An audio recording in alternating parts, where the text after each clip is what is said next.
2025-এর প্রথম এপিসোড, তাই প্রত্যেককে শুভ নববর্ষ 2025 এবং ইংরেজিতে তাই জন্য হ্যাপি নিউ ইয়ার।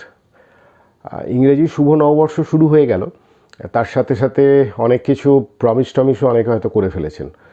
তো এই সমস্ত নিয়ে আমারও কিছু আপনাদের প্রতি কিছু বলার আছে, এবং যেহেতু প্রায় 15 দিন পরে আমি আপনাদের সাথে আবার একটা উইকলি ভিডিও রাখছি, এক্সপেক্ট করছি যে আমি আমার তরফ থেকে বেস্ট এফার্টটা দেবার এবং বেস্ট এফার্ট দেবো 2025-এ, এরকম একটা প্রমিসও রাখার চেষ্টা করছি।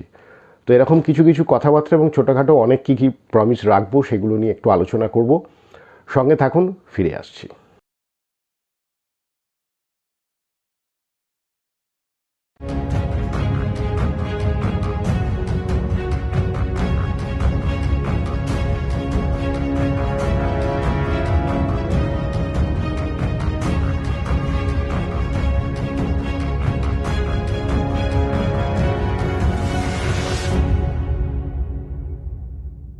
Welcome back to my YouTube channel. আমি শান্তনু, আপনাদের সবাইকে আরও একবার স্বাগত জানাচ্ছি টেক টক উইথ শান্তনু সেনে।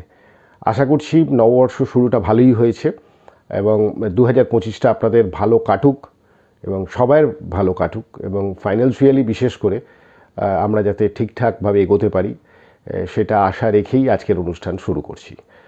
প্রথমেই বলে রাখা প্রয়োজন যে আজকের অনুষ্ঠানে আমি মান্থলির পরিপ্রেক্ষিতে নিফটি আলোচনা করেছি, সেই জন্য নিফটির আলোচনাটা একটু ভাগ ভাগ করে করব। তো যাই হোক, প্রথমের দিকে যেটা বলার উদ্দেশ্য হচ্ছে, দেখুন যে সপ্তাহটা আমরা পা রাখতে চলেছি সেটা হচ্ছে 6 থেকে 10, 6/1/2025 থেকে 10/1/2025 অনুষ্ঠানটায় আমি চেষ্টা করছি যে যেহেতু প্রথম সপ্তাহ অনেকের অনেক কিছু এক্সপেকটেশন থাকে, মানে আমিও বিভিন্ন প্রিন্ট মিডিয়া বা ইলেকট্রনিক্স মিডিয়া বা বিভিন্ন ধরনের ইউটিউবের মাধ্যমে যা দেখলাম, তাতে প্রত্যেকেই 2025কে একটা কিভাবে দেখবেন সেই নিয়ে মানে কল্পনা করছেন। তা আমার ব্যক্তিগতভাবে মনে হয়েছে যে এক্ষুনি 2025কে পুরোপুরি বর্ণনা করার জায়গায় অন্তত আমি নেই, আপাতত সেইটুকু মনে হচ্ছে না। তো প্রথম 3 মাস যদি ভাবেন, এইভাবে ভাবুন, 3 মাস করে পার কোয়ার্টার, জানুয়ারি টু মার্চ যেটা আসবে খুব ঘটনাবহুল ব্যাপার হতে পারে, এরকম একটা প্রত্যেকটা ইভেন্ট রেডি হয়ে আছে। তার মধ্যে ধরুন নেক্সট উইকে 9-10 থেকেই কোয়ার্টারলি রেজাল্টগুলো আসতে শুরু করবে, অর্থাৎ মার্কেটের যে মোমেন্টামটা দাঁড়িয়ে আছে একটা রেঞ্জের মধ্যে, বৃহস্পতিবার তার থেকে একটু বেরোনোর চেষ্টা করেছে, শুক্রবার একটু সারপ্রাইজ ছিল, বাট আমার ব্যক্তিগত ধারণা এটা আবার পরিবর্তন হবে। অর্থাৎ নেক্সট উইক থেকে মোমেন্টামটা আরও গতি পাবে, সেটা আপসাইডই হোক সেটা ডাউনসাইডই হোক, সেটা আলোচনা শুনলে বুঝতে পারবেন, টেকনিক্যাল বিশ্লেষণ করার চেষ্টা করেছি।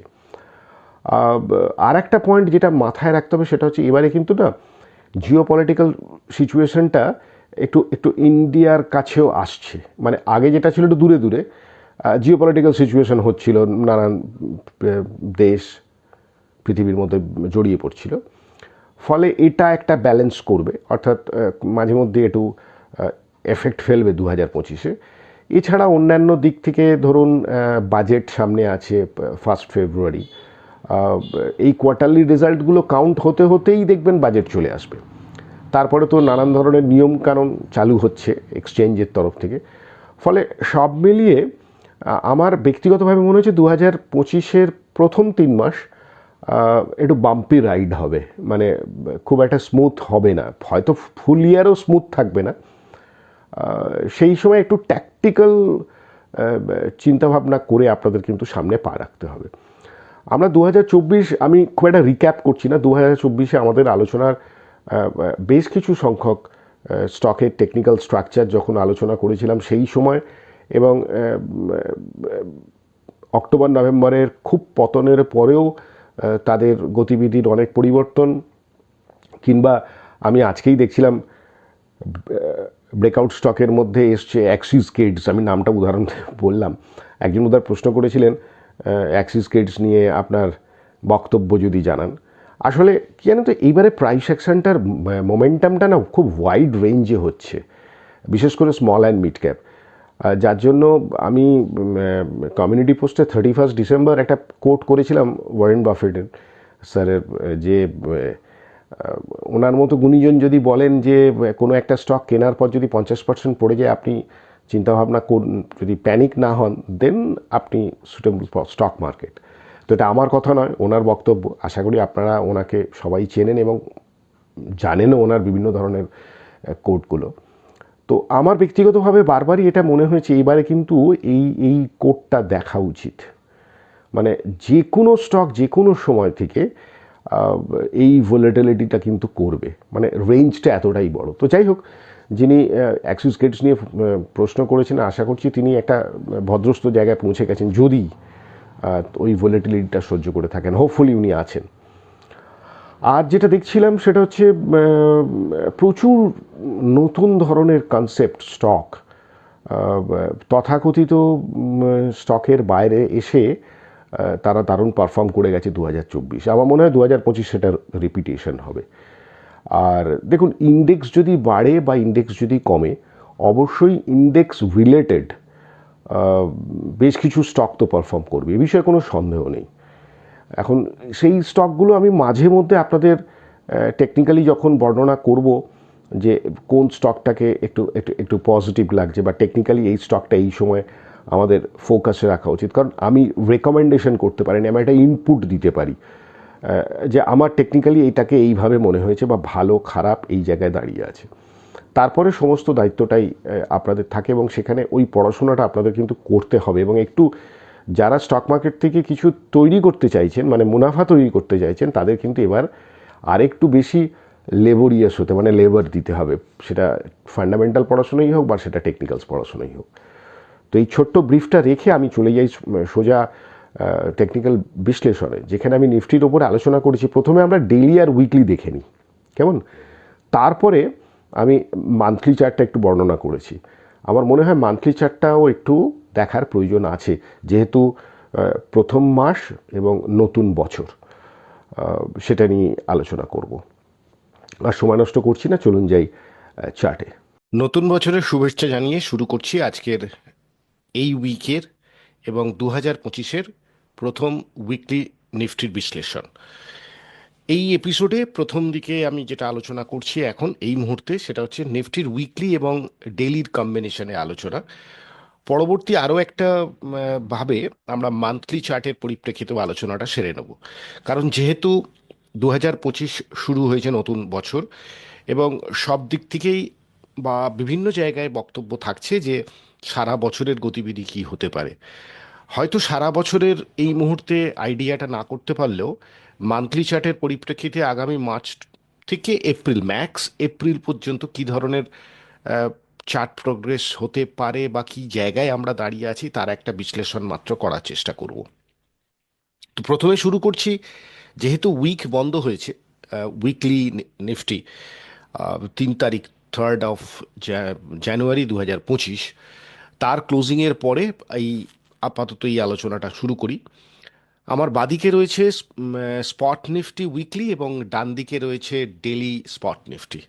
তো প্রথমে যদি উইকলি আলোচনা থেকে শুরু করা যায়, তাহলে বাজার সূচক যেখানে বন্ধ হচ্ছে সেটা একটা পজিটিভ, অর্থাৎ আহ, আমরা যদি মনে করি যে জানুয়ারির প্রথম সপ্তাহটা 2025-এ একটা পজিটিভ জায়গায় বন্ধ করলো এবং somehow manage to close above 24,000 স্পটে।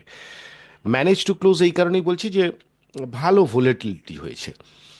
এবং যদি দেখা যায় যে যে জায়গায় বন্ধ হয়েছে সেটা 9 এক্সপোনেনশিয়ালের নিচে, এবং এটা লাগাতার 3 সপ্তাহ ধরে চলছে। একটাই একটু পজিটিভ জায়গা থাকছে, সেটা হচ্ছে নেগেটিভিটি দেখানোর পরেও আপাতত যে লোয়েস্ট ফর্মেশনটা হয়ে আছে, যেটা 23,263, 23263 স্পটে, সেটা এখনো ভাঙেনি, যেটা তৈরি হয়েছিল 22/11/2024 যে সপ্তাহটা থেমেছিল। আপাতত যে সেট আপটা তৈরি হয়ে আছে তাতে আমার ব্যক্তিগতভাবে মনে হয়েছে যতক্ষণ না এই 23,263 ভাঙছে, ততক্ষণ পর্যন্ত কিন্তু আমরা একটা সূক্ষ্ম সুতোর মতো জায়গায় ঝুলছি। অর্থাৎ ঝুলছি এই কারণে বলছি, উইকের পরিপ্রেক্ষিতে লাস্ট উইকেও 23,460 ভিজিট হয় নিচের দিকে, মানে এরকম একটা নেগেটিভ কন্ডিশনে যে জায়গাটা সাপোর্ট পাওয়া উচিত সেই জায়গাটা থেকে বারে বারে পুল ব্যাক করে যাচ্ছে, সেটা আমার ব্যক্তিগতভাবে মনে হয়েছে, বা চার্টের রিফ্লেকশন সেটাই, যে লোয়ার এন্ডে কোথাও না কোথাও একটা বাইং ইন্টারেস্ট দেখাচ্ছে এখনো পর্যন্ত। ফলে কোনো কারণে যতক্ষণ না পর্যন্ত 23,260 round number, R to some এক্সটেন্টে যদি একটু ফিল্টার করে ধরা যায়, তাহলে 23,200 যতক্ষণ না ভাঙছে এই জোনটা, ততক্ষণ পর্যন্ত আমরা কিন্তু একটু একটু পুল ব্যাকের যে সম্ভাবনাটা চলছে সেটার মধ্যেই থাকবো। এবং বারে বারে ওই রিবাউন্ডটা হলে যেটা হওয়ার দরকার সেটা হচ্ছে একটু ওপরের দিকে প্রাইস অ্যাকশনকে ঠেলে দেওয়ার জায়গা রাখছে। কিন্তু একেবারে যেটা মনে রাখতে হবে, কোনো কারণে ক্লোজ বিলো 23,260 এবং ডিউরিং দ্য মার্কেট আওয়ার কোনো কারণে যদি 23,200 ভাঙে, সেক্ষেত্রে কিন্তু একটা প্যানিক বাটন প্রেস হতে পারে। এবং তার গতিবিধি কী কী হতে পারে সেটা মান্থলি আলোচনার পরিপ্রেক্ষিতে আমি রেখেছি, সেটা আপনারা নিশ্চয়ই চেক আউট করবেন। কিন্তু উপরের দিকে যেটা হয়েছে সেটা হচ্ছে 24,226 এই পর্যন্ত গিয়ে প্রাইস অ্যাকশন ফিজল আউট করে দেয়। আমরা যদি এই ক্যান্ডেলের লোটা দেখি, মানে যেটা একটু হ্যামার টাইপের হয়ে আছে, তার জায়গাটা ছিল 24,180, মানে রাউন্ড নাম্বার আবার বলার চেষ্টা করছি 24,200। 24,200-র ওপরে যদি ক্লোজিং করে, সেক্ষেত্রে এই যে পরপর তিনটে জায়গা তৈরি হয়ে আছে, তিনটে উইকের টপ, এবং তিনটে উইকের সব থেকে হাইয়েস্ট টপ যেটা আছে সেটা হচ্ছে 24,860, এইটা তখন একটা প্রধান বাধা হয়ে দাঁড়াবে। বা এই জোনটার আশপাশে যতবারই যাবে, বাজার কিন্তু একটা সেল অফের সম্মুখীন হবে। ফিগারগুলো কি কি হয়ে আছে: 24,857, 24,792, 24,781। মানে এখানেও যদি আমরা রাউন্ড নাম্বারে চিন্তা ভাবনা করি, তাহলে 24,800 plus minus 60 point, plus minus 60 point. এই জায়গাটাতেই কিন্তু আমাদের মেন দেখতে হবে যে সাপ্লাইটা এখানে পুনরায় আসছে, আসবে তো বটেই, কিন্তু সেই সাপ্লাইটাকে অ্যাবজর্ব করে নতুন ডিমান্ড ক্রিয়েট হচ্ছে কিনা সেটাই কিন্তু এখন দেখার বিষয়। তো এটা হচ্ছে উইকলির পরিপ্রেক্ষিতে আলোচনা। ইন্টারেস্টিং পার্ট যেটা তৈরি হচ্ছে সেটা হচ্ছে উইকলি ট্রেন্ড কিন্তু এখনো নেগেটিভ, সেটা 9 এক্সপোনেনশিয়াল দিয়ে বুঝতে পাচ্ছেন। উইকলি এমএসিডির স্লোপ দেখেও বুঝতে পাচ্ছেন ট্রেন্ড নেগেটিভে আছে।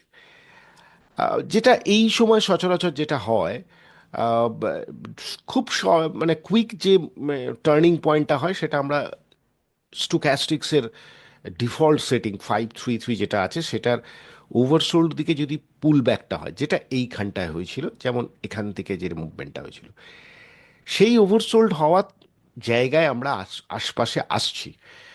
এখন ওভারসোল্ড হলেই যে পুল ব্যাক করবে এরকম কোনো মানে নেই। সেই কারণেই হয়তো এই জোনটা ভাঙতে একটু প্রবলেম হচ্ছিল, মানে প্রাইসের পরিপ্রেক্ষিতে অন্যান্য ইন্ডিকেটরের অবস্থান, বিশেষ করে momentum indicator like stochastics as well as RSI. সেই কারণেই আমাদের ওয়েট অ্যান্ড ওয়াচ করতে হবে যে এই একটা যে কনজেশন জোনের মধ্যে আমরা আছি, যেটা সম্ভবত এটার ব্রেকআউট অর ব্রেকডাউন আগামী 1 থেকে 2 সপ্তাহের মধ্যে হওয়ার সম্ভাবনা থাকছে।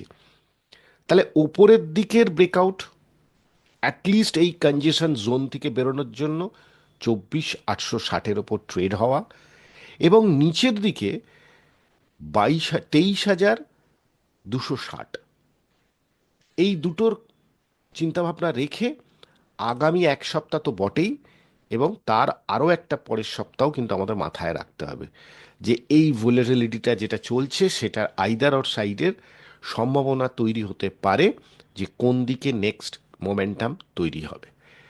এইবার চলে যায় ডেইলিতে।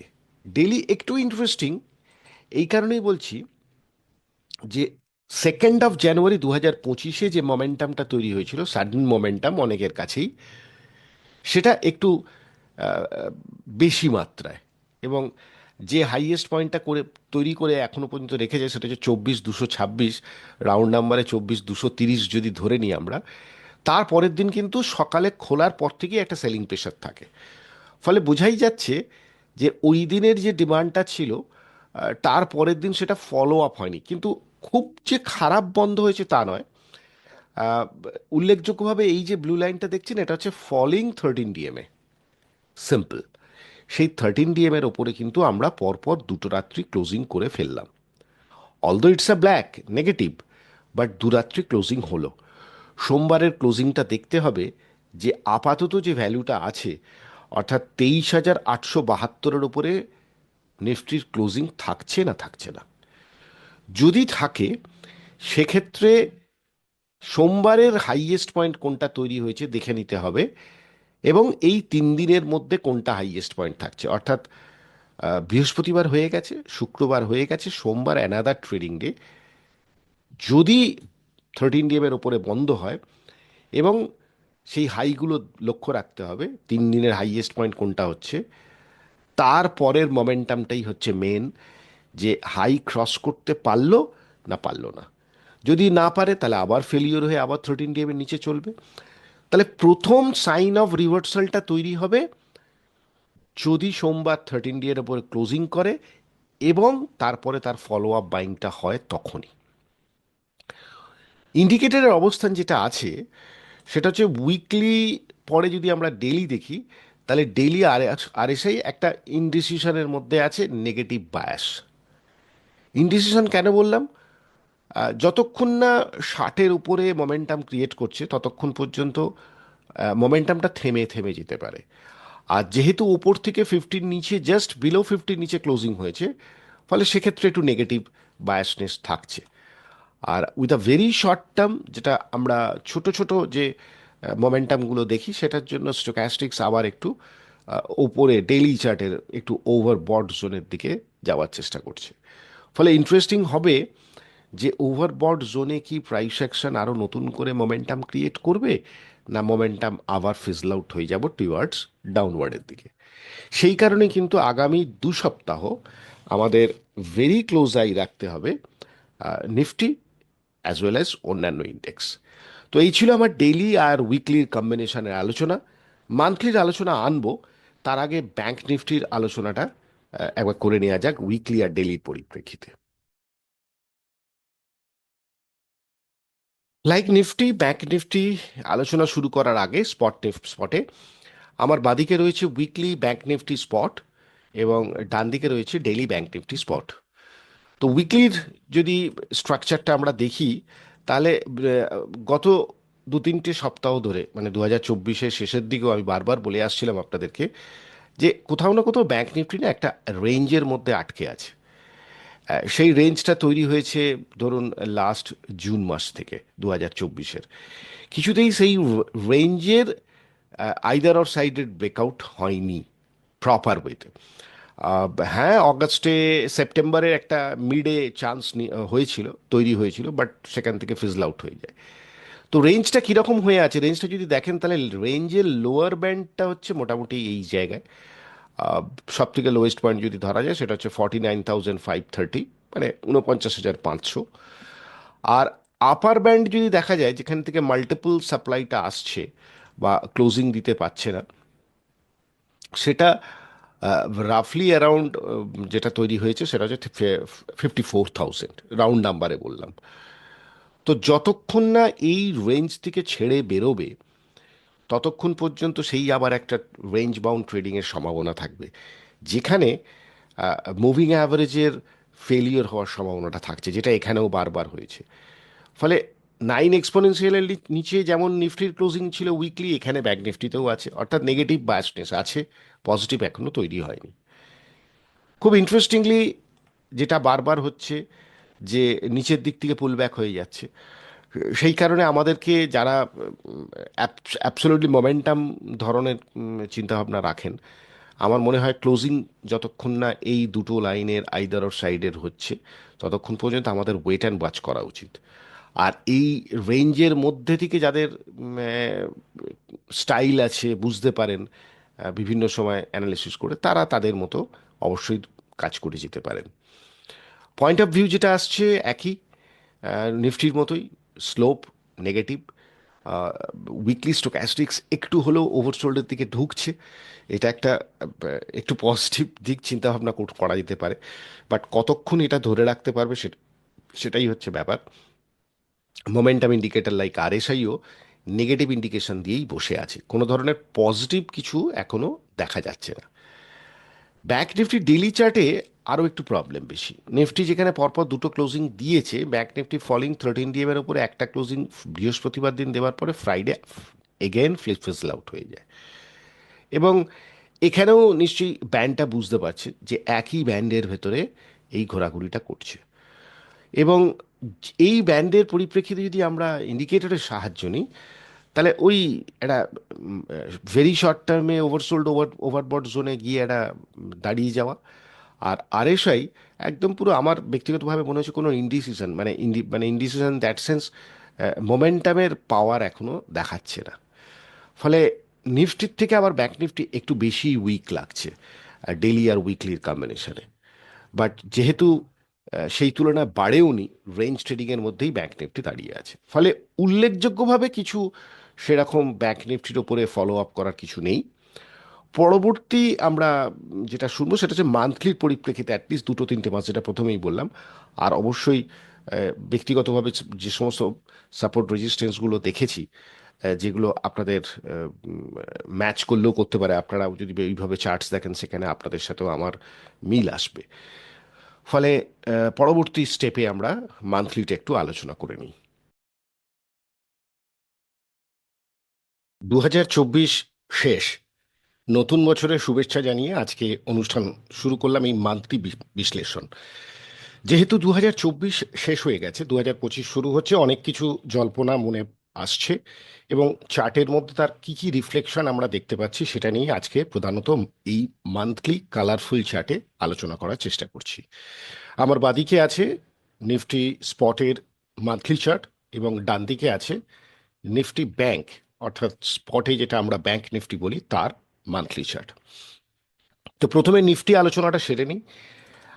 প্লেন অ্যান্ড সিম্পল আজকে যেহেতু বার চার্ট এবং একটু কালারফুল চার্ট, আমি এখানে কোনো ধরনের ক্যান্ডেলের প্রয়োগ করিনি। আমি কিছু ওপিনিয়ন আমার তরফ থেকে আপনাদের সঙ্গে শেয়ার করছি এবং সেখানে কিছু টেকনিক্যালসের প্রয়োগ করছি, যেটা শিক্ষামূলক দিক থেকে আপনারাও বুঝে নিতে পারবেন। আমি প্রিডিটারমাইন্ড যেটা রেখে দিয়েছি সেটা হচ্ছে একটা ট্রেন্ড লাইন, যেটা ইয়েলো কালারের, এবং একটা ওপরে গ্রিন লাইন। এছাড়া আর কিছু জিনিস আমি এখানে প্রয়োগ করিনি। যেটা করব সেটা অন স্পট, অর্থাৎ স্ক্রিনে আপনাদের সঙ্গে দেখাতে থাকবো এবং প্রয়োগ করতে থাকবো। ফলে ডেফিনেটলি এটা ভীষণভাবে একটা শিক্ষামূলক দিক থেকে এই ভিডিওটি আপনাদের উপকারে লাগতে পারে। প্রথমত যে ট্রেন্ড লাইনটা ড্র করেছি সেটা হচ্ছে 2020 সালের পর থেকে যে লোটা তৈরি হয়েছিল, তারপরে যে ট্রেন্ড লাইনটা ড্র করেছি সেটা আপাতত দেখলেই বোঝা যাচ্ছে এর এখনো ব্রেকডাউন বা ট্রেন্ড লাইন ব্রেক করে নিচে আসেনি। আর যে গ্রিন লাইনটা ড্র করেছি এটা হচ্ছে 2023 সালের হাইয়েস্ট পয়েন্ট। কোইন্সিডেন্টলি যদি দেখা যায় তাহলে আমরা 2023 সালের যে হাই আর তারপর থেকে যে লোগুলো ফর্মেশন হয়েছে এক্সেপ্ট দিস ওয়ান, সেগুলো মোটামুটি একটা ক্লাস্টারের মধ্যে আছে। এমনিতেই আমরা যেটা সবাই জানি যে যে কোনো জিনিসের হাই ক্রস করা বা যে কোনো বারের লো, জিনিস বলতে এখানে যে কোনো বার বা ক্যান্ডেলের হাই ক্রস করা, সেটা ডেলি হোক, উইকলি হোক, মান্থলি হোক, তার ভেতরে একটা মোমেন্টাম তৈরি করে যদি হাই ক্রস করে, আর লো ভাঙলে অবশ্যই সেটা একটা নেগেটিভ বায়াস তৈরি করে। যেহেতু এটা মান্থলি, ফলে এর গুরুত্ব আরও বেশি। এবারে কি কি জিনিস আমি এখানে আপনাদের সাথে শেয়ার করছি দেখুন। আমার ব্যক্তিগতভাবে মনে হয়েছে বাজার যে ধরনের মোমেন্টামে চলছে তাতে এই ট্রেন্ড লাইনটা যতক্ষণ না ব্রেকডাউন করে বন্ধ হচ্ছে ততক্ষণ পর্যন্ত আমরা যে লং টার্ম বুল মার্কেটের সংজ্ঞায় আছি সেটা এখনো মনে হচ্ছে আমার কাছে আছে। এটা হচ্ছে ট্রেন্ড আর ট্রেন্ড লাইনের পরিপ্রেক্ষিতে। এবার ইন্টারেস্টিং পার্ট যদি দেখা যায়, তাহলে এই বারগুলোকে যদি আপনারা দেখেন তাহলে বুঝতে পারবেন যতবারই প্রাইস অ্যাকশন উপরের দিকে গেছে, যেহেতু মান্থলি চার্ট, তার প্রিভিয়াস হাইটা যখনই ক্রস করে তখন সেই মাসে তার একটা মোমেন্টাম তৈরি হয়। আবার ঠিক সিমিলারলি যখনই লো ভেঙে সেই মাস, অর্থাৎ যে মাস চলছে, অনগোয়িং হয়, তখন সেটা নিচের দিকের একটা মোমেন্টাম ক্রিয়েট করে। সেটা সব ক্ষেত্রেই প্রযোজ্য। ইভেন আমরা যদি ওপরে যেটা টপ তৈরি করেছি এখানটা থেকেও দেখি, তাহলেও বুঝতে পারবো যে এইখানে যেটা সেপ্টেম্বর মাসে যেটা লো তৈরি করেছিল সেই লো ভাঙতেই বাজারে মোমেন্টাম নিচে, অক্টোবর নিচে, নভেম্বর নিচে।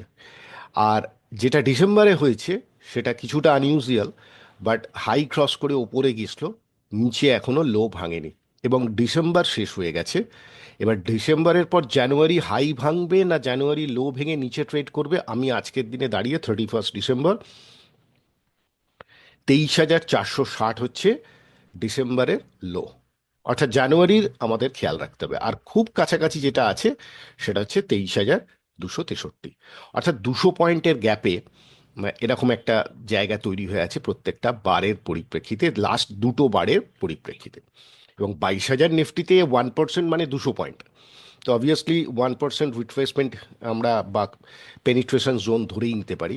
ফলে সেক্ষেত্রে আমার ব্যক্তিগতভাবে মনে হয়েছে যতক্ষণ না 23,260 ভাঙছে ততক্ষণ পর্যন্ত বাজার কিন্তু চেষ্টা করবে বারবার এই সাপোর্টটাকে ধরে রাখার। আমি ভাঙবে কি ভাঙবে না আমি সে প্রশ্নে যাচ্ছি না একবারও, বা সেই প্রেডিকশন করার চেষ্টা করছি না। আমরা আলোচনা করছি বা মোমেন্টাম ধরার চেষ্টা করছি মান্থলির পরিপ্রেক্ষিতে, এবং আগামী অ্যাটলিস্ট, যেহেতু মান্থলি চার্ট, আগামী অ্যাটলিস্ট 3 মাস থেকে 4 মাস তো বটেই এই এই গতিবিধিতে কি কি জায়গা আমরা দেখতে পাচ্ছি। ফলে যদি কোনো কারণে আহ, জানুয়ারিতে আমরা দেখি যে 24,857 ওপরে, রাউন্ড নাম্বার 24,860 ওপরে, এবং নিচে 23,460, দুটোই 60, যেদিকে ভাঙবে মোমেন্টাম প্রাইস অ্যাকশন সেদিকে আবার একটু অগ্রসর হতে পারে। আর মেন পিভোটাল পয়েন্টের কাজ করবে অবশ্যই 23,260। তাহলে নিশ্চয়ই বুঝতে পারছেন যে 23,260 সামান্য ফিল্টার করলে আমাদের কি জায়গাটা দাঁড়ায়। এটা গেল প্রাইস অ্যাকশনের পরিপ্রেক্ষিতে। এবার এই চারটার মধ্যে যদি আপনারা একটু অবজারভেশন করেন বুঝতে পারবেন, আমি এখানে একটা ছোট্ট মাঝে মাঝে ট্রেন লাইন টেনে টেনে আপনাদের দেখানোর চেষ্টা করছি। যখনই প্রাইস অ্যাকশন উপরে গেছে তারপরে কাউন্টার ট্রেন্ডে নিচে এসছে, আমরা যদি দেখি বেশ কিছু মাস যাওয়ার পর এই যে এখানে এটা যদি আমরা ট্রেন্ড লাইন ড্র করি, যেই মুহূর্তে এই ডাউন ট্রেন্ড লাইনের ওপরে গেছে প্রাইস অ্যাকশন কিন্তু আবার উপরের দিকে যাওয়ার চেষ্টা করেছে। আবার এখানেও ঠিক তাই হয়েছে, ডাউন ট্রেন্ড লাইনের ওপরে যেই গেছে প্রাইস অ্যাকশন উপরে তৈরি হয়েছে। ঠিক সিমিলারলি এখানেও তাই, এবং আমার ব্যক্তিগতভাবে মনে হয়েছে আবার সেই পজিশনই আবার একটা তৈরি হচ্ছে। ফলে কোনো কারণে ডিসেম্বরের হাই ক্রস করা, সেটা যখনই করুক ট্রেন লাইন ক্রস হয়ে যাবে, মানে ডাউন ট্রেন লাইন, সেক্ষেত্রে আমাদের একটা আপওয়ার্ড বায়াসের ইন্ডিকেশন আমরা পেতে পারি। এটা হচ্ছে ট্রেন লাইনের পরিপ্রেক্ষিতে। আর ডাউন ট্রেন লাইন যখনই ব্রেক করে উপরে যায়, এবার ইন্টারেস্টিং পার্ট হচ্ছে আমি যদি এগুলোকে এবারে মুছে দিই, কনফ্লুয়েন্স কোথায় কোথায় তৈরি হচ্ছে যেটা আমার কাছে সব থেকে বেশি গুরুত্ব পায়। সিম্পল মুভিং অ্যাভারেজ আমি যদি এখানে ইউজ করি, তাহলে মুভিং অ্যাভারেজ আমরা এখানে 13 ইউজ করব মান্থলি চার্টের পরিপ্রেক্ষিতে। সিম্পল কালার অ্যান্ড স্টাইলে আমি রেড লাগলাম আর একটু মোটা করে দিচ্ছি। আপনারা এটা নিজেই বুঝতে পারবেন যে মান্থলি চার্টে 13 উপরে যাওয়া, তার হাই ক্রস করা, প্রাইস অ্যাকশন ওপরের দিকে নিয়ে যায়। আবার ঠিক সিমিলারলি যখন রিয়াকশনে নিচে আসে, মান্থলি 13 নিচে যাওয়া ক্লোজিং বেসিসে, এবং যে বারে ক্লোজিং করেছে তার লো ভাঙলেই প্রাইস অ্যাকশন নিচের দিকে যেতে চাইছে। এইটা যতবারই হয়েছে আপনারা নিশ্চয়ই বাড়িতে বসেও এটা দেখতে পারেন। আমরা এখন বর্তমানে যে জায়গাটায় দাঁড়িয়ে আছি, মোর অললেস 13 এর মান্থলির, ডিএমএ বলবো না, এটা মান্থলি 13 মুভিং অ্যাভারেজের কাছাকাছি জায়গায় দাঁড়িয়ে আছি। ফলে কোনো কারণে আলটিমেট জায়গাটা যদি আমরা ধরার চেষ্টা করি, যে 3 মাস ধরে ডাউন ট্রেন্ড চলছে, 23,260 নিচে যাওয়াটা মার্কেটের পক্ষে খুব একটা সুবিধাজনক পরিস্থিতি থাকবে না। সেক্ষেত্রে ডেফিনেটলি নিচের দিকে সাপোর্ট এরিয়া আছে, সেটা আমরা আসছি, সেটা কোথায় কোথায় বাধা পেতে পারে। ফলে এখানেও আরও একটা কনফ্লুয়েন্স তৈরি হচ্ছে যে যে কোনো কারণেই হোক, যদি নভেম্বর মাসের লো ব্রেক করে, বাজারের মতিগতি বা বাজারের যে প্রাইস অ্যাকশন সেটা নিচের দিকে যাওয়ার ইন্ডিকেশন বেশি থাকবে। যতক্ষণ 13 এর ওপরে ক্লোজিং বেসিসে থাকছে ততক্ষণ বাজার একটা রিট্রেসমেন্টের জায়গায় আসতে চাইছে, এবং সেটা আসলেও আসতে পারে। এবার ইন্টারেস্টিং পার্ট কোথায় কোথায় তৈরি হয়েছে, গত সংখ্যায় মানে গত ইয়ারের পরিপ্রেক্ষিতে যদি দেখি, তাহলে এইবারে টোটাল প্রায় 1900 পয়েন্ট মতো, 1913 পয়েন্ট মতো নিফটি বেড়ে আছে, বৃদ্ধি পেয়েছে, মানে 2023 আর 2024 ক্লোজিং বেসিসে, ডিসেম্বর টু ডিসেম্বর। আমরা যদি ফিবোনাচি রিট্রেসমেন্ট ড্র করি তাহলে দেখা যাচ্ছে, আমি রাফলি এইখান থেকেই ড্র করছি, যেটা পিন পয়েন্ট না করলেও যদি আমরা এরকম একটা ফিবোনাচি ড্র করি তাহলে দেখতে পাবো যে যে টোটাল যে র্যালিটা হয়েছে সেই টোটাল র্যালির 23% যেটা আসছে সেটা হচ্ছে কনফ্লুয়েন্স হয়েছে 2023-এর যে হাইয়েস্ট পয়েন্টটা ছিল, যেটা আমি এখানে মার্ক করে রেখেছি গ্রিন লাইন, আর এই টোটাল র্যালির 23%ও সেখানেই এসে মিশছে। তার মানে টেকনিক্যালি যারা জানেন বা যারা বোঝেন, ফিবোনাচি রিট্রেসমেন্টে 23% of the total valley is a normal retracement, অর্থাৎ বাজার অনেকটা বেড়েছে, বাইং ইন্টারেস্ট কমেছে, সাপ্লাই আছে, সেই কারণে মার্কেট একটু রিয়াকশন করেছে, যেটা আমরা বলি ট্রেন্ড অ্যান্ড কাউন্টার ট্রেন্ড। এতদিন ট্রেন্ডে চলছিল, এবার কাউন্টার ট্রেন্ড চলছে। ফলে এটা একটা কনফ্লুয়েন্স তৈরি হচ্ছে 21,800, যেটা কিনা 2023-এর টপ। আই রিপিট, 2023-এর টপ। ফলে 21,800 কিন্তু একটা strong support area according to the Nifty spot is concern, সেটা তৈরি হচ্ছে। এবার দেখুন কোইন্সিডেন্টলি আরও কি কি তৈরি হয়েছে না, এইখানে যে বারগুলো তৈরি হয়েছিল সেই বারগুলোর লোয়েস্ট পয়েন্টগুলো 1, 2, 3 সামান্য এদিক ওদিক আছে। 21,800 যে হচ্ছে তা নয়, মানে 21,800-র আশপাশে তৈরি হয়েছে। এবার 21,800-র সাথে আমরা যদি 1%-এর এদিক ওদিক করি প্লাস মাইনাস, মানে 200 পয়েন্ট, তাহলে কোনোটা হয়তো 21,600 হবে, কোনোটা 22 হবে, 22,200 হবে, এর মধ্যেই ব্যাপারটা দাঁড়াচ্ছে। সেখানেই ট্রেন্ড লাইনেও আবার চলে আসছে। ফলে ব্যক্তিগতভাবে টোটাল রিট্রেসমেন্টের যদি দেখা যায় 23% এখানে।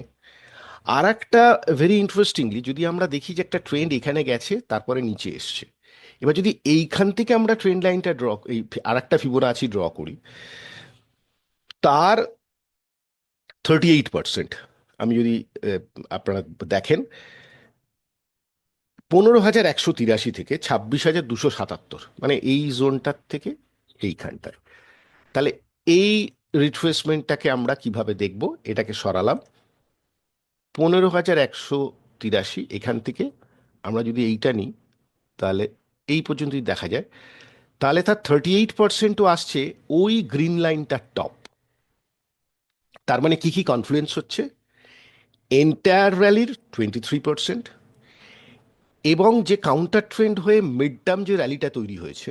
আপনারা যারা অনেকে ওয়েব ক্যালকুলেট করেন আমার সাথে একমত নাও হতে পারেন, বা আমি ভুলও হতে পারি। আমরা যদি এটাকে 1 ধরি, এটা যদি 2 হয়, এন্টায়ার র্যালিটা যদি 3 হয়, তাহলে আবার একটা নিচে যেটা আসতে চাইছে সেটা 4 নম্বর হতে পারে।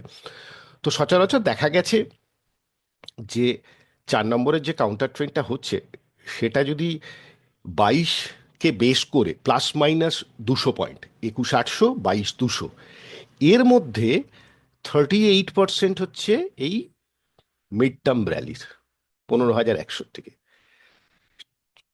2023-এর টপ, এন্টায়ার র্যালির 23%। ফলে আমার মনে হয় 22,000-কে বেশ করে আমাদের যাবতীয় চিন্তাভাবনা করা উচিত। তাহলে কোথায় সাপোর্ট এরিয়া দাঁড়াচ্ছে না, এই জায়গাটাই হচ্ছে মেন সাপোর্ট এরিয়া। এবার তার মানে কি এর আগে কোনো সাপোর্ট নেই, আমি সে বিষয়ে একবারও যাচ্ছি না। আমি মান্থলি ডায়াগ্রামটা চেষ্টা করছি, যেহেতু মাস শেষ হয়ে গেছে, নতুন বছর শুরু হয়ে গেছে, সেই কারণে আমি আলোচনাটা রাখলাম। ফলে স্বভাবতই আপনারা আশা করছি নিশ্চয়ই বুঝতে পারছেন যে মার্কেটের সূচক কোথায় দাঁড়িয়ে আছে নিফটি, এবং তার পরিপ্রেক্ষিতে এই জায়গাটা অর্থাৎ 22,000-কে বেশ করে plus minus 200 point, 22,200, 21,800, very very vital আগামী 2 থেকে 3 মাস, এপ্রিল পর্যন্ত ধরতে পারেন। আমি এর বাইরে এক্ষুনি কিছু আমি আন্দাজ বা আমি চার্টের প্রাইস অ্যাকশন আমি আন্দাজ করতে চাইছি না বা করবো না। এবার প্রশ্ন হচ্ছে এটা কি ভাঙতে পারে না পারে না। দেখুন বাজারে সব কিছুই সম্ভব, যখন ভাঙবে আপনাদের সাথে প্রত্যেক সপ্তাহে আমি ভিডিও তৈরি করি, চেষ্টা করি আমার ওপিনিয়ন চার্টের মধ্যে দিয়ে কি সাইকোলজিটা আছে সেটাকে আপনাদের সাথে একটা ইনপুট আকারে দেওয়া। ফলে তখন আরও ভেরিফিকেশন হয়ে যাবে প্রত্যেক সপ্তাহে ম্যাচ করছে কিনা। এটা একটা মান্থলি চার্টের পরিপ্রেক্ষিতে আলোচনা করছি, এবং যেহেতু বছর শেষ, এ তো গেল সাপোর্টের কথা। তার মানে কোনো কারণে মার্কেটের সূচককে যদি ওপরে যেতে হয় তাহলে প্রথম যেটা ক্রস করতে হবে, যদি জানুয়ারিতেই যেতে হয়, তাহলে কোথায় ক্রস করতে হবে না 24,860। এবং এই 24,860 যদি ক্রস করে, তাহলে অবভিয়াসলি আমাদের সামনে যে প্রিভিয়াস যে দুটো টপ আছে, এই দুটো টপই কিন্তু আমাদের একটা রেজিস্ট্যান্সের ভূমিকা পালন করবে। এই রেজিস্ট্যান্সগুলো যথাক্রমে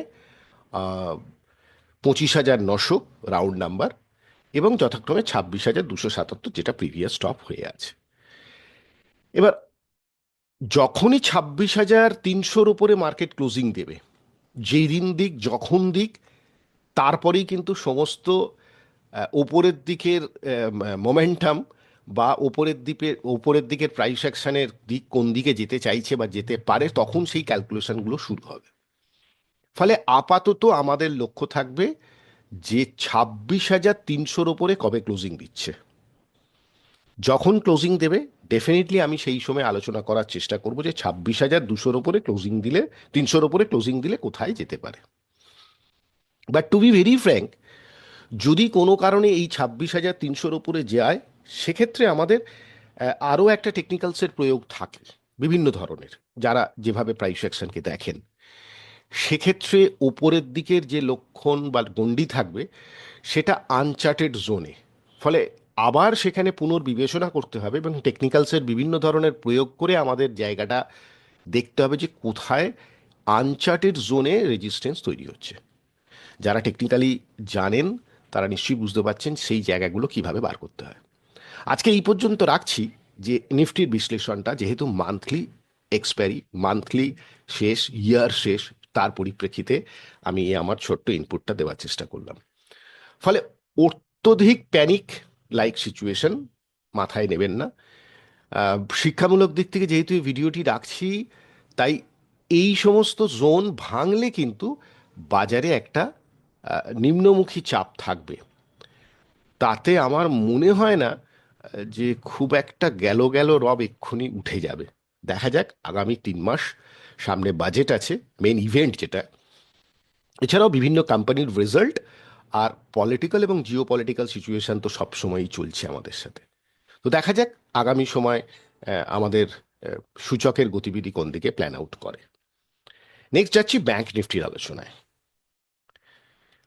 ইন্টারেস্টিং পার্ট হচ্ছে ব্যাংক নিফটিরও, তবে নিফটির থেকে ব্যাংক নিফটি একটু ইজিয়ার ফর্মেশনে আছে। যদি দেখেন ব্যাংক নিফটির মোমেন্টামও দেখেছেন যে এই ট্রেন্ড লাইন যেটা 2020 সালের পর থেকে চলছে, সেটা এখনো ভাঙেনি নিফটির মতোই।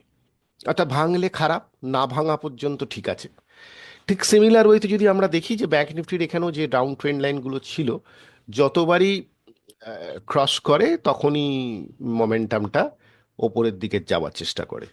এটা আপনারা বাড়িতেও ট্রাই করতে পারেন। এক্সেপশনাল পজিশন দেখুন এখানে তৈরি হয়েছে, একবার উপরে একবার নিচে, একবার উপরে একবার নিচে, মানে কোনোভাবেই ক্লিয়ার কাট কিছু ডিরেকশন ব্যাংক নিফটি লাস্ট 5-6 মাসে দেয়নি। আর খুব ক্লিয়ার করে যদি বলি আমরা, চার্টের মধ্যে যদি এগুলো সরিয়ে দিয়ে দেখি, তাহলে এই যে 2020 থেকে যে র্যালিটা তৈরি হয়েছিল, তারপরে 2022 থেকে কাউন্টার ট্রেন্ডের পর এইটুকু র্যালি ব্যাংক নিফটি পেয়েছে। তারপর থেকে ব্যাংক নিফটিতে সেরকম কোনো মোমেন্টাম র্যালি কিন্তু তৈরি হয়নি 2023-24। আমি আবার রিপিট করছি, 2023 এবং 2024। তাহলে কি মোমেন্টাম, সেটা আপসাইডেই হোক বা ডাউন সাইডেই হোক, 2025 কি ব্যাংক নিফটি বা ব্যাংকিং সেক্টরের উপরে কোনো রকম জোর দেওয়া যেতে পারে? সেটা দেখার বিষয়।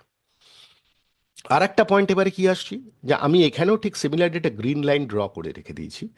এটা হচ্ছে 2023 সালের 29শে ডিসেম্বর, যেটা শেষ হয়েছিল, 30-31 শনি রবিবার পড়েছিল, তার টপ। এবং কোইন্সিডেন্টলি দেখুন তার টপের ওপরে গেছে এবং তারপর থেকে সেটা মেনটেন করছে লাস্ট 7-8 মাস ধরে। যতবারই এই জায়গাটায় এসছে, এখান থেকে বাউন্স ব্যাক করে গেছে। এই জায়গাটা বলতে কোথায় পড়ছে তাহলে? 48,600 রাউন্ড নাম্বার, আই রিপিট 48,600। ফলে ব্যাংক নিফটির ওপরের দিকে যাত্রা যদি করতে হয়, তাহলে অবভিয়াসলি সেপ্টেম্বর মাসের যে হাইটা ছিল 2024-এর 54,467, রাউন্ড নাম্বারে 54,500, যতক্ষণ না এর ওপরে যাচ্ছে ততক্ষণ পর্যন্ত মান্থলিতে মোমেন্টাম কিন্তু পাবে না। যতবার ভেঙেছে নিচের দিকে গেছে, আবার লাস্ট নভেম্বরের হাই ক্রস করেছিল ডিসেম্বরে, ফলে কিছুটা ওপরে গেছিল নিফটির মতো, আবার দাঁড়িয়ে গেছে। এবার জানুয়ারিতে এখন দেখার বিষয়, তাহলে ডিসেম্বর মাসের লো হচ্ছে 50,600, আর এই লোটা হচ্ছে 49,787। ব্যাংক নিফটির কমপ্লিকেশনটা যেটা হয়েছে সেটা হচ্ছে এমন জায়গায় তৈরি করেছে প্রতিটা জায়গা লাস্ট ধরুন 1, 2, 3, 4, 5, 6 মাস ধরে। অর্থাৎ আমি ক্লিয়ার কাট ডিরেকশন পাবো যদি 48,600 ভেঙে ব্যাংক নিফটি ট্রেড করতে শুরু করে, সেক্ষেত্রে কি কি যাবে। এই যে আপওয়ার্ড ট্রেন্ড লাইনটা আছে তার ব্রেকডাউন হবে, যেটা মান্থলি চার্টেও আছে, উইকলিতেও আছে, ডেলিতে দেখলে পাবেনও। প্লাস প্রিভিয়াস যে টপ, প্রিভিয়াস ইয়ারে 2023-এরও টপ যাবে। ফলে ন্যাচারালি সেলিং প্রেশার আছে বলেই না এটা ভাঙছে এবং এই জায়গাটা ভাঙবে। সেক্ষেত্রে যদি আমরা দেখি, তাহলে ব্যাংক নিফটিতে আমরা যদি ফিবোনাচি রিট্রেসমেন্ট ড্র করি লাইক নিফটির মতো, সেখানেও দেখা যাচ্ছে যে ব্যাংক নিফটির 23%, এই টোটাল র্যালি এখনো পর্যন্ত সেইভাবে তো কারেকশন হয়নি, টোটাল র্যালি 23% দাঁড়িয়ে আছে প্রায় ওই 46,000, 46,600-700-র আশপাশে হবে। এক্স্যাক্ট ফিগারটা আমি চেষ্টা করছি আপনাকে বলার। টোটাল র্যালি হলে 45,940, 45,940-এর আশপাশে 38%, আর 23% হচ্ছে 49,200। ফলে অবভিয়াসলি এই জায়গাটা যদি আমরা তাকাই তাহলে বোঝা যাচ্ছে যে ফিগারটা দাঁড়াচ্ছে ঠিক 45,600। আপনারা নিশ্চয়ই বুঝতে পারছেন ব্যাক নিফটির পরিপ্রেক্ষিতে যেটা তৈরি হয়ে আছে সেটা হচ্ছে ভাঙলে এটা হচ্ছে জায়গা 48,000, 48,600, তার নিচে আরো 1,000 পয়েন্টে আমাদের আবার একটা সাপোর্ট এরিয়া তৈরি হয়ে যাবে। ফলে এরকম একটা জায়গায় দাঁড়িয়ে নিচে দাঁড়িয়ে আছে সাপোর্টের জায়গাগুলো। এখানে যদি আমরা মুভিং অ্যাভারেজ ড্র করি ঠিক সিমিলার ফরমেশনে মান্থলি চার্টে 13, তাহলেও দেখব এখনো পর্যন্ত সেটা ভেঙে বন্ধ হয়নি বেশ কিছু মাস, 2024-এ বেশ কিছু মাস। ফলে খুব স্বভাবতই এই জায়গাটা ভাঙলে একটা যে সাপ্লাই সাইডে স্ট্রং বায়াস তৈরি হবে, কতগুলো কনফ্লুয়েন্স একসাথে তৈরি হয়ে আছে নিশ্চয়ই বুঝতে পেরেছেন। Trend line, moving average, previous ইয়ারের টপ, খুব স্বভাবতই এখানে এইটা ভেঙে ক্লোজিং হওয়া বা ভেঙে নিচের দিকে যাওয়াটা প্রবলেম তৈরি করবে। আশা করছি নিশ্চয়ই এইটুকু মিনিমাম টেকনিক্যাল অ্যানালিসিস করলে আপনারা নিজেরাও বুঝতে পারবেন যে আমাদের সূচক কোথায় দাঁড়িয়ে আছে, সূচকের বায়াসনেস আগামী দিনে কোন দিকে যাওয়ার সম্ভাবনা তৈরি হচ্ছে।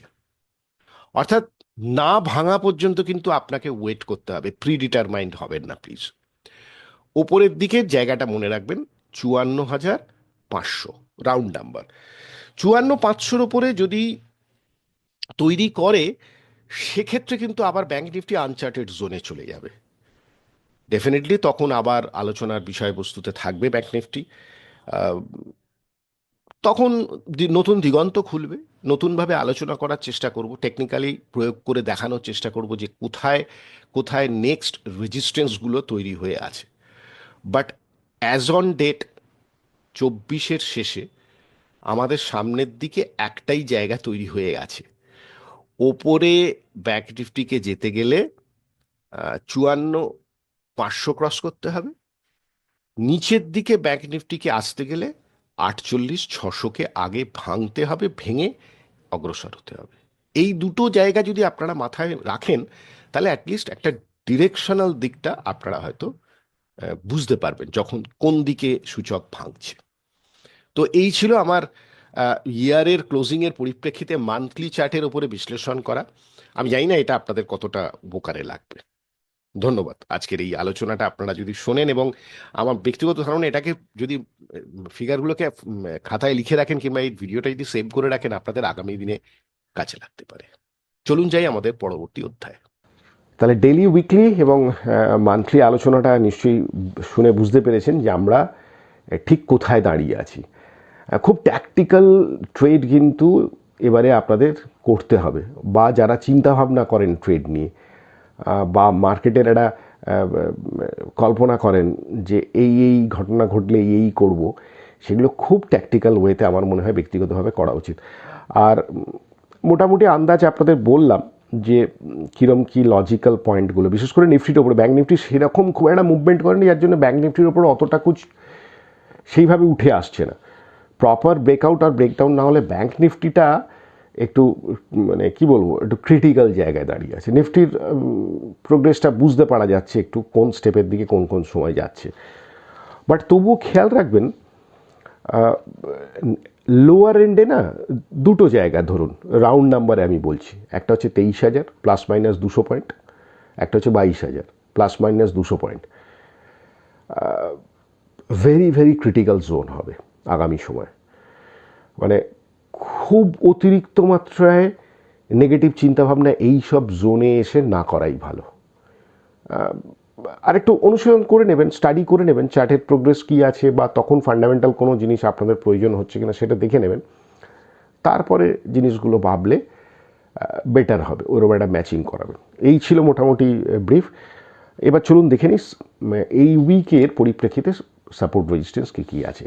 এই সপ্তাহে 4টি সাপোর্ট 4টি রেজিস্ট্যান্স নিফটি, ব্যাঙ্ক নিফটি এবং যথাক্রমে ফাইন্যান্সিয়াল নিফটির ক্ষেত্রেই রেখেছি।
এবারে 3টি স্টকের উপরে টেকনিক্যালসের প্রয়োগ করলাম বা করছি, ধারাবাহিকভাবে যেরকমভাবে করে আসছি। এগুলো কোনো রেকমেন্ডেশন নয়।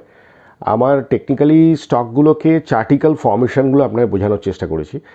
কখনো কখনো আমি এরকম চার্ট তুলে নিয়ে আসার চেষ্টা করি যেগুলো টিপিক্যাল বিটন ডাউন, মানে ধরুন এগেনস্ট দ্য মার্কেট চলছে, মানে মার্কেট একদিকে চলছে, তারা একদিকে চলছে, কেন চলছে, এমন একটা জায়গায় দাঁড়িয়ে যাচ্ছে। তখন তারপরে কি স্টকটাকে টেকনিক্যালি স্টাডি করার প্রয়োজন হয়ে পড়ে? সেই কারণে আমি কিছু বিটন ডাউন স্টক মাঝে মধ্যে আলোচনা করি, আবার কিছু মার্কেটের সঙ্গে সঙ্গে তারা চলছে বা একটু আউট পারফর্ম করছে, এরকম সংমিশ্রণ করে বাংলায় 3টে আর হিন্দিতে 3টে, মানে আমার যে হিন্দি ভার্সন একটা আনি রবিবার সেখানে আলোচনা করেছি। তো এই আলোচনাগুলোর থেকে আমি একটা ইনপুট দেওয়ার চেষ্টা করছি, কখনোই এগুলোকে রেকমেন্ডেশন হিসেবে ভেবে নেবেন না। চলুন যাই 3টে স্টকের টেকনিক্যাল বিশ্লেষণে। এবারে আসছি আজকে 3টে স্টকের উপরে টেকনিক্যালসের প্রয়োগ নিয়ে আলোচনা করি। আহ, প্রথমেই বলে রাখা প্রয়োজন, যারা আজকে নতুন ভিজিট করছেন তারা নিশ্চয়ই জানেন আমি এখানে যেটা শিক্ষামূলক দিকে আলোচনা করি, এগুলো একটা টেকনিক্যালসের প্রয়োগ করে দেখানোর চেষ্টা করি যে এই স্টকগুলোর অবস্থান কোথায় দাঁড়িয়ে আছে। এগুলো কখনোই রেকমেন্ডেশনের চিন্তাভাবনা নিয়ে মাথায় রাখবেন না, বা সেই ধরনের চিন্তাভাবনা না রেখে টেকনিক্যালসের প্রয়োগগুলো দেখুন। আপনি আপনার মতো করে আরও ভালো বিশ্লেষণ করার চেষ্টা করুন। আমি কতগুলো ইনপুট দেবার মাত্র চেষ্টা করছি। তো আজকে যে 3টি স্টকের উপরে টেকনিক্যালসের প্রয়োগটা করছি, একটা হচ্ছে বাজাজ ইলেকট্রিক্যাল, জুনিপার হোটেলস এবং আরইসি লিমিটেড। প্রথমে যদি বাজাজ ইলেকট্রিক্যালের চার্টটা দেখি, আমি উইকলি চার্টের পরিপ্রেক্ষিতে এই আলোচনাটা করছি। পুরোপুরি যদি চার্টটা দেখেন তাহলে বুঝতে পারবেন যে যে টপটা তৈরি হয়েছিল 2017 সালে, সেটা ব্রেকআউট হয় 2020 সালে, আফটার কোভিড আর কি।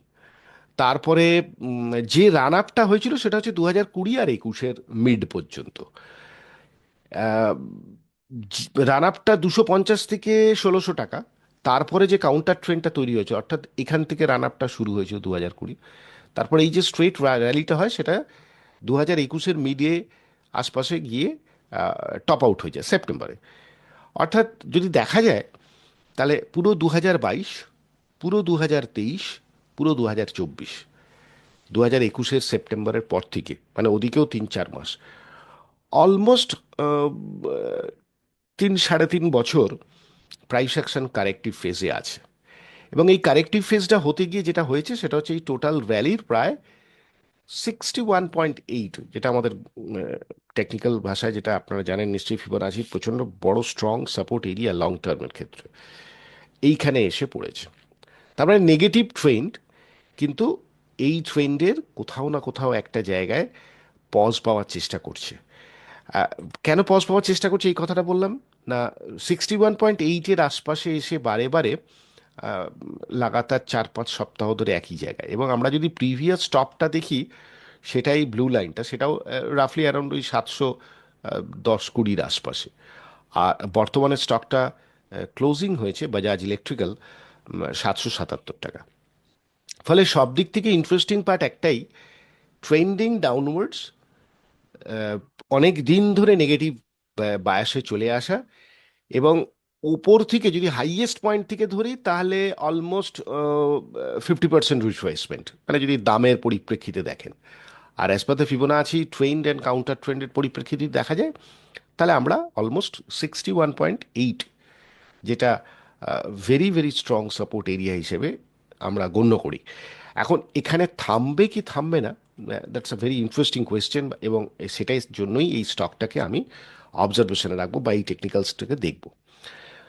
যদি স্টকের পুল ব্যাক আসে, তাহলে নিশ্চয়ই জানেন আপনারা, এই যে 1326 দেখছেন, বারে বারে এই মিড পয়েন্ট, লাস্ট টাইমও গেছে, আরও একবার গেছে, এই মিড পয়েন্ট কিন্তু একটা রেজিস্ট্যান্সের ভূমিকা পালন করবে।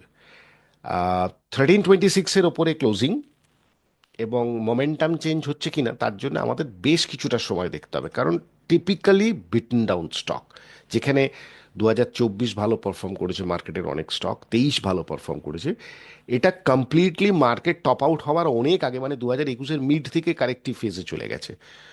ফলে মেবি মোমেন্টাম এবং according to the retail concern, চোখের নজর থেকে অনেকটাই সরে আছে। অবশ্যই উইকের পরিপ্রেক্ষিতে দেখলে প্রাইস অ্যাকশনের জন্য এমএসিডির স্লোপের চেঞ্জেস হয়নি, বাট যেটা হচ্ছে সেটা হচ্ছে প্রায় একই জায়গায় দাঁড়িয়ে যাচ্ছে, এটাই হচ্ছে মেন এমএসিডির অবজারভেশন। উইকলি স্টোক্যাস্টিক্স এবং উইকলি আরএসআই, আমি আবার রিপিট করছি, উইকলি স্টোক্যাস্টিক্স এবং উইকলি আরএসআই দুটোই টিপিক্যালি ওভারসোল্ড জোনে ঘোরাফেরা করছে। যদি প্রাইস বিহেভিয়ারের মোমেন্টাম চেঞ্জ হওয়ার জায়গায় আসে, তার জন্য যেন মনে হচ্ছে ওয়েট করছে।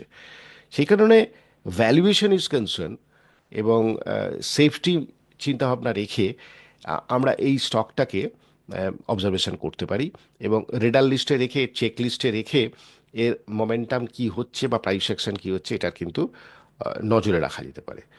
ফলে এটা ছিল আজকের বাজাজ ইলেকট্রিক্যালের পরিপ্রেক্ষিতে আলোচনা, এবং পরবর্তী সময় নিশ্চয়ই আমরা চিন্তাভাবনা করব। তবে এরকম ধরনের বিটেন ডাউন স্টকে কখনোই যেন আমাদের প্রাইস অ্যাকশনের চেঞ্জেসটা খুব কুইক হবে, এটা যেন এক্সপেকটেশন না থাকে। আরও একটা বিটেন ডাউন স্টক, সেটা হচ্ছে জুনিপার হোটেল। যদিও হোটেল ইন্ডাস্ট্রিতে অনেক স্টক এখন বেশ মোমেন্টামের আপওয়ার্ড ট্রেন্ড ধরেছে, বাট এটা কমপ্লিটলি উল্টো দিকে, এবং উল্টো দিকে যেটা হয়েছে, কম ডেটা থাকা সত্ত্বেও সেই জন্য মুভিং অ্যাভারেজ যেটা 1326 আছে, মিড পয়েন্ট থেকে আবার ফিজল আউট হয়েছে, বাট লোয়ার ব্যান্ডেড একটা সাপোর্ট এরিয়া তৈরি হয়েছে, সেটা যতক্ষণ না ভাঙছে, অর্থাৎ 300, আমি রাউন্ড নাম্বারে বললাম 300 টাকা, বর্তমানে ক্লোজিং হয়েছে 360 টাকার আশপাশে, 364। এই উইকেও একবার 334 এসছিল, but somehow manage to close above value জোনের আশপাশে এবং পজিটিভ ক্লোজিং। যে জিনিসগুলো ইন্টারেস্টিং লাগছে এই প্রাইস সেকশনে, সেটা হচ্ছে, একটা হচ্ছে এমএসিডির স্লোপের পরিবর্তন উইকের, আরএসআই এর ইন্ডিকেশনটা একটু অন্য ধরনের, যদিও এখনো মোমেন্টাম শিফট হয়নি হায়ার হাই ফর্মেশন করে। উইকলি স্টোক্যাস্টিক্স অ্যাজ ইউজুয়াল ঘুরবে কি ঘুরবে না, এরকম একটা জায়গায় দাঁড়িয়ে আছে। কম ডেটা ইন্টারেস্টিং চার্ট, সাপোর্ট পাবে কি পাবে না, হায়ার এন্ড থেকে কারেক্টিভ আফটার লিস্টমেন্ট, অন্য হোটেল স্টক মোমেন্টাম তৈরি করছে, এটা কি তৈরি করতে পারবে? সেই কারণে এই স্টকটাকেও আমরা রেডার লিস্টে রাখতে পারি।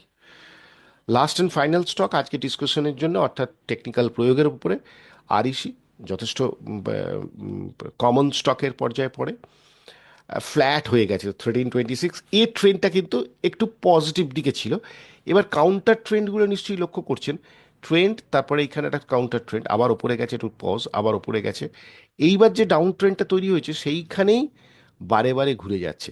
এবং যদি খুব ইন্টারেস্টিং জায়গাগুলো দেখেন, তাহলে এই সমস্ত যে লোয়েস্ট ফর্মেশনগুলো হয়েছে, এখানে মাল্টিপল টপ বটম, আবার যদি প্রিভিয়াস এখনো পর্যন্ত সোফার এই উইকে, তাহলে এই জোনটা, আর যদি প্রপার সাপোর্ট এরিয়ার কথা ভাবেন, তাহলে দিস ওয়ান, মানে রাউন্ড নাম্বার 400।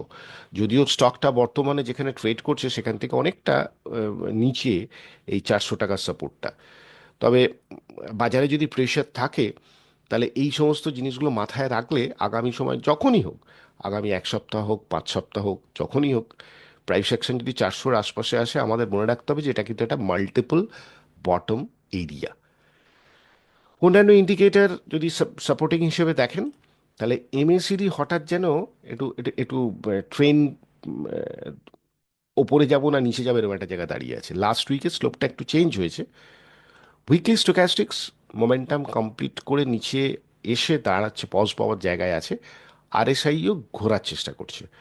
ফলে এই দিক থেকে চিন্তা ভাবনা করলে আরইসিও একটা এমন একটা জায়গায় দাঁড়িয়ে আছে যেটা খুব ভাইটাল এরিয়া, যে কারণে আগামী মিনিমাম 3 সপ্তাহ এবং আগামী 3 মাস এইগুলোকে আমরা অবজারভেশনে রাখতে পারি একটা আলাদা রেডার লিস্ট 2025-এর জন্য করে। তো এই ছিল আজকে আমাদের 3টে স্টকের বিশ্লেষণ। শেষেও আর একবার বলে রাখি, এটা কোনো ধরনের বাই বা সেলের রিকমেন্ডেশন নয়। চলুন যাই আমাদের পরবর্তী অধ্যায়। হ্যাঁ, আজকেও ব্রেকআউট স্টক আছে, তবে ব্রেকআউট স্টকে যাওয়ার আগে ছোট্ট করে এই পড়াশোনার ব্যাপারটা বলে দিই। 12 তারিখ থেকে ক্লাস, মোটামুটি অনেকেই এসছেন, 2-5 জন আরও অ্যাকোমোডেশন খালি আছে। আসলে যারা লেট চিন্তাভাবনা করেন তাদের জন্য বলছি, যদি আপনারা মনে করেন নিচে যাওয়া ইমেলে, আমি দেখুন প্রত্যেককেই মেলে অ্যান্সার করেছি, 2-5 জনের থেকে এখনও সেই অ্যান্সারগুলো এখনও আসেনি। তারা যদি দেখেন তারা কাইন্ডলি ফোন করে নিতে পারেন। আর যারা নতুন মনে করছেন যে অনলাইন টেকনিক্যাল ক্লাস, আমি 12 তারিখ থেকে শুরু করছি, 12ই মানে সেকেন্ড উইক অফ জানুয়ারি, মানে পরের সপ্তাহে। ফলে আজকেই লাস্ট অ্যানাউন্সমেন্ট, পরের সপ্তাহে এতক্ষণে ক্লাস শুরু হয়ে গেছে। তো যারা মনে করছেন যে টেকনিক্যালস পড়াশোনার প্রয়োজন আছে, বিশেষ করে এই ধরনের বাজারে, আমি আবার বলছি মিনিমাম কিছু চেষ্টা করুন যেটা আগামী দিনে ভবিষ্যতে কাজে লাগতে পারে। আমি আবার আপনাদেরকে বলার চেষ্টা করছি, শিখলে বুঝতে পারবেন যে কোথায় প্রবলেমটা হচ্ছে, কোথায় প্রবলেম থেকে বেরোবো কীভাবে, এই দিকগুলো। আর যাবতীয় বিবরণ যদি মনে করেন যে ক্লাসের প্রয়োজনীয়তা আছে, তাহলে নিচে যাওয়া ইমেলে আমাকে মেল করতে পারেন, আমি আপনাদের সাথে যোগাযোগ করে নেবো, আমার ফোন নাম্বার দিয়ে দেবো, আপনারাও ফোন করে দেখে নিতে পারেন। এবারে যাই ব্রেকআউট স্টকে। ব্রেকআউট স্টকে যাওয়ার আগে আরও একটা কথা বলি যে এই স্টকগুলো টেকনিক্যালি আমার কাছে মনে হয়েছে যে এই উইকের পরে ব্রেকআউট, এগুলো কোনো রেকমেন্ডেশন নয়। এর মধ্যে অনেক স্টক দেখবেন আমরা অনেকেই আগে আলোচনা করেছি, সেগুলো আবার পুনরায় ব্রেকআউটের জায়গায় আসছে। এই স্টকগুলোকে আপনারা কি বলবো, রেডার লিস্টে রাখতে পারেন, পরবর্তীকালে এগুলোকে চর্চা করতে পারেন টেকনিক্যাল চার্টগুলো, যে কোথায় কোথায় চার্টগুলো প্রোগ্রেস হচ্ছে। ব্রেকআউট মানে একটা মোমেন্টাম পেয়েছে, সেটা এই ধরনের মার্কেটে একটা ওভারবটও হয়ে যেতে পারে। ফলে এই স্টকগুলোকে পুনর্বিবেচনা করার প্রয়োজন আছে চার্টিক্যালি। বাকি কাজ তো আপনারা জানেন মোটামুটি, যারা দীর্ঘদিন ধরে দেখছেন। আর যারা নতুন দেখছেন আজকে, তাদের জন্য একটাই সতর্কীকরণ, ব্রেকআউট মানে কোনো স্টকে বাই নয়। লক্ষণ ধরা পড়েছে, সেটাকে বিচার বিবেচনা করতে হবে।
শেষের দিকে চলে এসেছি।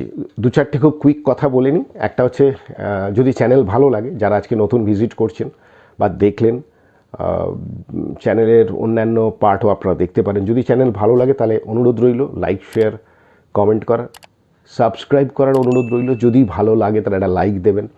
আর সাবস্ক্রাইব করার এই কারণেই অনুরোধ রাখলাম, আপনাদের এক একটা যারা সাবস্ক্রাইব করেন এবং লাইক দেন আমার কাছে অনেক বড় প্রাপ্তি বলে মনে করি, এবং অন্য ধরনের ভিডিও তৈরি করতেও ইন্সপায়ার হই। তো সেই আশা রেখে লাইক, শেয়ার, কমেন্ট করবেন এবং চ্যানেলটাকে সাবস্ক্রাইব করবেন। আর বেল আইকনটা অবশ্যই অল করে, মানে নোটিফিকেশানটা করে রাখলে সুবিধা হবে। যদিও আমি উইকে একটা করেই ভিডিও করি, তবে মনে হচ্ছে এবারে কিছু চেঞ্জেস করব, সেটা আপনাদের সঙ্গে নোটিফিকেশান তখনই পৌঁছে যাবে। শেষে বলি, অনেকে তো অনেক রেজলিউশন নিয়েছেন যে 2025 এইভাবে করবেন। আমি দু একটা রিকোয়েস্ট আপনাদের কাছে করি। একটা, এটা আমার ব্যক্তিগতভাবে চিন্তাভাবনা করেছি। একটা হচ্ছে যারা ধরুন অপশন ট্রেডার, অপশন করেন বা অত শত বুঝেন না, বিশেষ করে অপশন বায়ার মানে বুঝতেই পাচ্ছেন, আইদার সে কল অপশন কিনবেন are either say put option কিনবেন, তাদের সাকসেস রেশিও তারা নিশ্চয়ই জানেন। যারা দেখুন ওয়েল ইকুইপড, জানেন, আমি তাদের কথা বলছি না। যারা একদম নতুন এবং বারবারে ট্রাই করে যাচ্ছেন, পয়সা নষ্ট করছেন, প্লিজ রিকোয়েস্ট করছি 2025 এরকম ধরনের কাজ বন্ধ করুন। ধরুন আপনার 2000 টাকার কোনো অপশান কিনতে ইচ্ছা হয়েছে, বা 3000 বা 5000, হোয়াট এভার, সেই টাকাটা পার্টিকুলার সেই স্টকটাকেই কিনে নিন। 2000 টাকায় যতগুলো হবে, একটা হলে একটা হবে, দুটো হলে দুটো হবে, আর স্টকটা হোল্ড করুন 3 থেকে 5 মাস। যে স্টকটা আপনার মনে হয়েছে আপনার, আর যদি মনে করেন আমি পুট কেনার ইচ্ছে হয়েছে, তাহলে অবশ্যই পুট কিনলে তো আর স্টক ওইভাবে হয় না, তাহলে সেই টাকাটাকে ওয়েট করুন কোনো ইন্ডেক্সের। কারণ দেখুন এখন নিফটি বীজ পাওয়া যায়, অনেক ধরনের বীজ, অনেক ইটিএফ এসছে, এক্সচেঞ্জ ট্রেডেড ফান্ড, যেগুলো এক্সচেঞ্জে লিস্টেড। এই অপশান করে করে টাকা নষ্ট করবেন না, এটা আমার একটা অনুরোধ রইল, এটা আপনারা মানতে পারেন। আর একটা সেকেন্ড যেটা খুব দেখছিলাম ইদানিং না, মানে বিভিন্ন ব্রোকিং হাউস থেকে অ্যাডিশনাল টাকা, মানে আপনার এক্সপোজারের জন্য বা মার্জিন ফান্ডিং যেটাকে বলা হয় ঘুরিয়ে ফিরিয়ে, এটা না আরও এক বড় বিপদ। এটা আগেও একটা সময় হয়েছিল। নিজের টাকায় ট্রেড করুন, কোনো ইন্টারেস্ট নিয়ে ট্রেড করবেন না। দেখুন, যারা ইকুইপড তারা যে কোনো ধরনের পরিস্থিতিতে সব কিছু করতে পারেন। নিজের বিপদ নিজে ডেকে আনবেন না। ফাইন্যান্সিয়ালি 2025 আমার মনে হয় অনেক সুযোগ দেবে, সেই সুযোগগুলোকে প্রপার ওয়েতে কাজে লাগান, অহেতুক বাড়তি চাপ বা বাড়তি টেনশন না নিয়ে। তো এর মানে দুটো ছোট্ট রিকোয়েস্ট করলাম, আপনারা যদি মানেন আপনাদের ওপরে থাকবে। এছাড়াও পরবর্তীকালে আরও প্রোগ্রেস হোক, কারণ ছুটির মধ্যে থেকে একটু বেরিয়েছি, অনেক কিছু জড়তা আছে, অনেক চিন্তাভাবনা করে রেখেছি, ছোট ছোট করে আপনাদের আইডিয়াগুলো শেয়ার করতে থাকবো। আজকে শেষ করছি এই অনুষ্ঠান। যদি ভালো লাগে আরও একবার শেষ বারের মতো আজকেও বলছি, লাইক, শেয়ার, কমেন্ট এবং সাবস্ক্রাইব করার চেষ্টা করবেন চ্যানেলটাকে। আমি কাজে ইন্সপায়ার হব, এই হচ্ছে ব্যাপার। দেখা হচ্ছে নেক্সট উইক, ততক্ষণের জন্য ধন্যবাদ।